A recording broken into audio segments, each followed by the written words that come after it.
Charlie نے 88 سال زندگی پائی اور اس نے ہمارے لیے 4 بہترین بیانات چھوڑے۔ ایک کہ اس جہاں میں کچھ بھی ہمیشہ کے لیے نہیں، نہ ہی ہمارے مسائل۔ 2 میں بارش میں چہل قدمی کو ترجیح دیتا ہوں کیونکہ کوئی بھی میری آنکھوں میں آنسو نہیں دیکھ پاتا۔ 3 کہ ہماری زندگی کا سب سے محروم دن وہ ہوتا ہے جس دن ہم ہنس نہ سکیں۔ 4 6 چیزیں بہترین ڈاکٹر ہیں: سورج، سکون، ورزش، ہلکی خوراک، عزت نفس اور دوست۔ عمر بھر ان سے جڑے رہیے اور صحت مند زندگی پائیے۔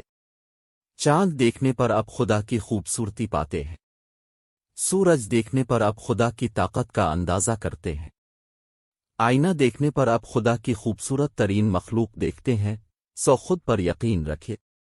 ہم سب اس دنیا میں سیاح ہیں اور خدا ایک ٹریول ایجنٹ جس نے پہلے سے ہمارے روٹس، بکنگ اور ہماری منازل مقرر کی ہوتی ہیں۔ اس پر یقین رکھیے اور زندگی سے لطف اٹھائیے۔ زندگی ایک سفر ہے، اپنے آج کو خوبصورت بنائیے، کل شاید نہ آئے۔